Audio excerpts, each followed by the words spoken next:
Welcome, everyone, to Checkology Preview. I'm Erin Olson with the News Literacy Project. The News Literacy Project is a nonpartisan education nonprofit filled with free resources, supports, and lessons. We help people discern fact from fiction in the news and other information that they consume and share. Our resources are all free. Our lessons explore a variety of news and media literacy subjects, such as credibility, validity, accuracy, and bias. Thinking about our vision, it really is that students are skilled in news literacy before they graduate high school. Speaking of news literacy, it falls underneath the media literacy umbrella. It is a nonpartisan focus on specific, clear learning standards, and a dedication to the First Amendment, a conviction that a free press is a cornerstone of our democracy. This promotes engaged participation in civic life. We're going to dive into Checkology today, but I wanted to call out the SIFT. It's one of our newsletters. It has resources for educators connected to current events, including graphic organizers and discussion guides. In addition to the SIFT, we have our resource library that's filled with slide decks, quizzes, and so much more, including infographics and posters. Here is an example, 6 things to know about AI. If this is of interest to you and you're interested in digging into more, please visit Checkology, get registered for a free account, and dive into those resources. But you can also batch download our most popular infographics on We Are Teachers. The link to do this is on that resource doc that was shared at the start. But let's get into Checkology. Checkology is a free comprehensive online lesson platform designed to supplement your curriculum. You can register for a free account at checkology.org. This is designed for students in grades 6 through 12. Our lessons are cross-curricular. These lessons that you see thumbnails of on the screen are lessons that last anywhere between 2 to 5 45-minute class periods, really dependent on your facilitation and your implementation. All of the lessons are taught by subject matter experts and include formative assessments. All of those lessons have lesson guides, full transcripts, and word walls. I'm going to, during our time together, take you to 2 full lessons, InfoZones. This is where students categorize information into one of 6 zones: news, opinion, entertainment, advertising, propaganda, or raw information. And then the next lesson that you see right below, that's Introduction to Algorithms. This is where students dive into the world of algorithms and generative artificial intelligence as they weigh the civic and social impact of these technologies.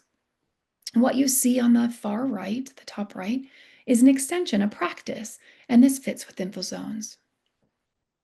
I'm going to exit my slides and enter a live demonstration. Okay, here we are at checkology.org. So you've registered for your free account, and this is what you'll see when you enter Checkology. You can see across the top our tabs. We are on the dashboard here. So it's personalized as you see. Welcome back, Erin. I want to take us to the resources tab right here first. You can browse resources. Remember, I mentioned the infographics type, and then you can see infographics and posters here. You're also able to search lessons, so you can get all the resources and supports a lesson would have for you. And you can see that I've done that here. So I've searched InfoZones, and this is the InfoZones page. As I scroll down, you're going to see links to that lesson guide I mentioned earlier, the full transcript, and an answer key to those formative assessment questions that are embedded in the lesson. I appreciate the essential questions that are called out that you can look over. And one of my favorite questions has to be this: does the purpose of a piece of information affect its credibility? So now that you've seen that support for the lesson, when you're in Checkology content, I mentioned those full lessons, those 2 to 5 day, 45-minute class period lessons. Those are in the Learn section. Practice and extensions are exactly as they're named. They practice or extend learning from those full lessons.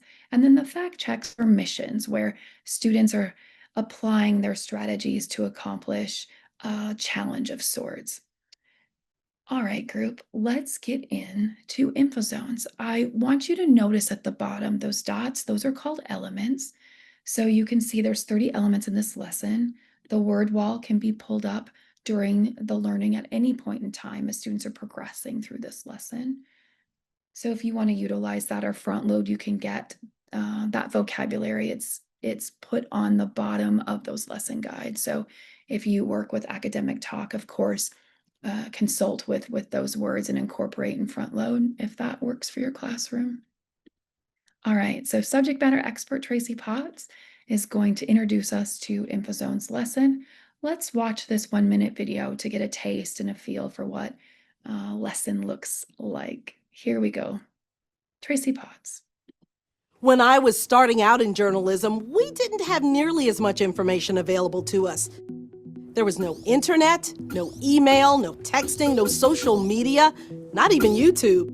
We got all our information from textbooks, books we bought or checked out from the library, magazines and newspapers we bought or subscribed to, TV shows we watched on just a handful of channels, and films we actually had to go to the movie theater to see. With no access to the internet, we also couldn't share information with a large group of people at one time.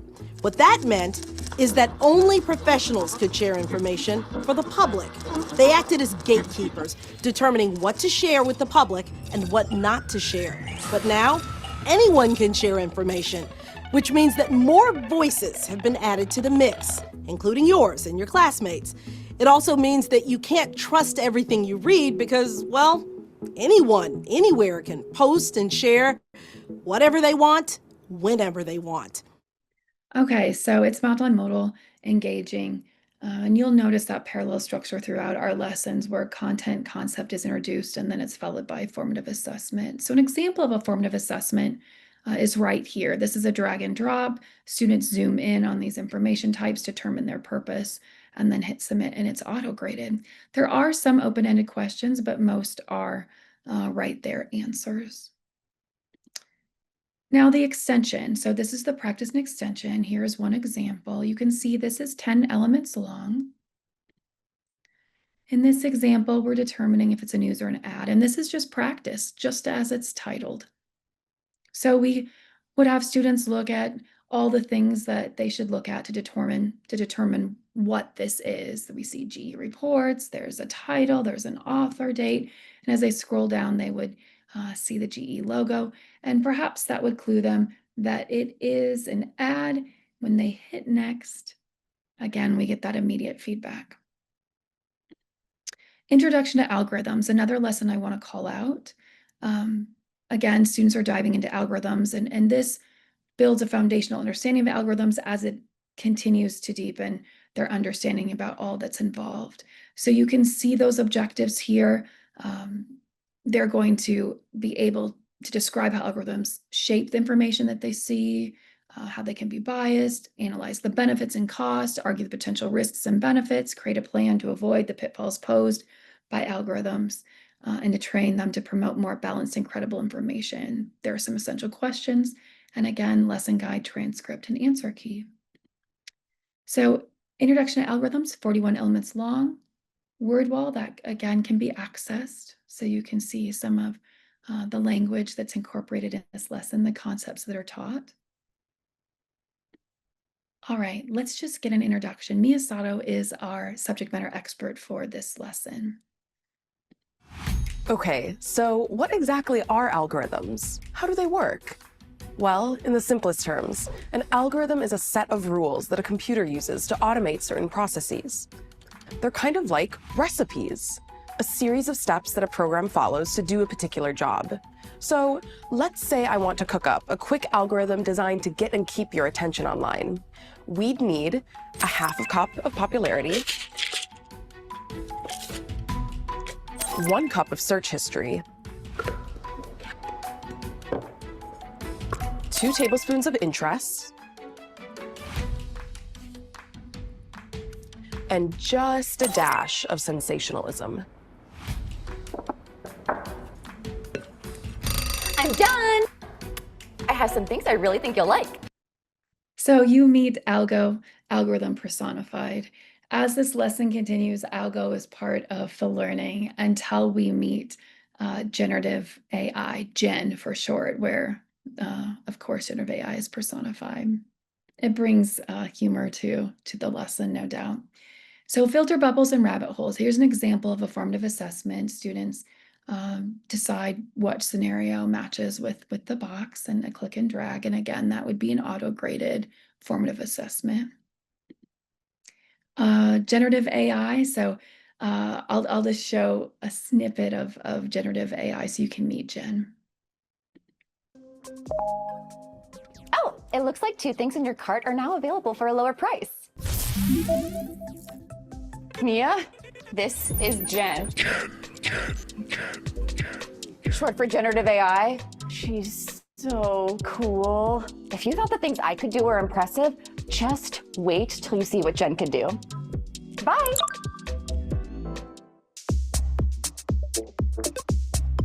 You want to see the Mona Lisa playing an electric guitar? But painted in the style of Van Gogh? Or comic book? How did you... How about a research paper on Toni Morrison? The War of 1812? Molecular biology? Not bad, but you didn't include any citations or sources. Done. Included those sources you asked for. Wait a minute. Toni Morrison isn't from Illinois, she's from Ohio. And for this paper on the War of 1812, you cite a New York Times article, but did they actually even publish that? Okay, you get the idea. So students, again, are learning these concepts and are learning all about algorithms and generative AI. And this is an example of a formative assessment that is towards the end of this lesson, where students would be able to argue the potential risks and benefits of generative AI, and then they would use examples from the lesson to back up their claims. So you've seen a few different types of formative assessments, again, open-ended, or we have click and drag, or matching.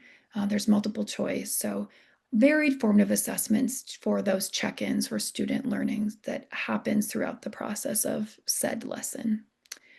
Group, I would love to show and share how to set up a class. So I'm back to my dashboard. I'm going to go to my classes, and you're going to see a lot of classes in my account, but you might just have this blank slate. So go ahead and add class. We're going to title this. So you would choose your title, decide the building that your students are in and the grade level, and then the subject. And then course lock. What that means is students are completing the lesson in the order that you decide. So they're completing the lessons in the order that you give and list, and you'll see that when we add content to our class. The advanced settings, I want to point this out. In advanced settings, there's a pre and post. It's automatically toggled on, 15 questions, great for gathering data. You have co-teachers you can connect with here. In addition, there's this one-to-many mode. And what that means, if you toggle that on, is students will be watching those learning videos projected through your screen. So you show the video, but students on their screens are completing the formative assessment. So they're completing that on their device. They're not watching the videos you're showing. They're doing the formative assessments on their own device. There's a variety of reasons you might want to incorporate that. And it's totally up to your facilitation preferences, but that is an option for you. I'm going to close our advanced settings, and then let's create our class. Okay, I want to assign a course before I bring kids in, so I'm going to hit assign course. I get a default course on Checkology. I can change course. This is where you would see courses that you have created in the past because it's always saved to your account. So you can use what you used last year, use it this year. You also will see some of our other default courses that we have created. So you can do that by changing course. I'm going to customize this course. So you can see the content that's at the default, as well as how we make an adjustment. Now notice I'm needing to name this again. The reason is then it saves it to my account so I can access it next year or next semester. Write our description, hit save. And then we're going to see all the content options. We'll see what's in our course, and then we see content over here. So if we want something that's not listed, we can bring it over and it's added. If we want to get rid of some of these lessons because we're not having that as a focus, we'll just go ahead and hit the X button. So it's pretty simple to do that. It's very intuitive, but there's your class. You can see here, I'm going to show at the bottom our new capstone project where students are putting news literacy into practice. So there's a middle school version and a high school. So I encourage you to check that out as well. This is autosave. So this is our class. It's ready to rock and roll. And so I'm going to go back to my classes and I'm going to look for preview because that's what I named this so I can get my kids in. There's my preview. So manage students. That's how we're going to bring in our kids.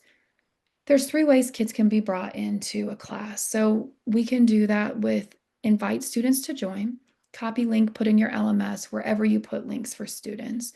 So that's one way. Another way would be add students. We can put whatever identifier we want here for our students. We do not need to use email in this instance. And then once we have that completed, we would be sent login credentials for our students. So we can individually add students, get their login credentials and give that to them. So 2 ways you see right here, invite students with their single sign-on, they're able to register, add students, they get login credentials. The other way students can be into your class would be through Clever. So we do integrate with Clever, and if that's what your district used, fantastic. You're able to use that process.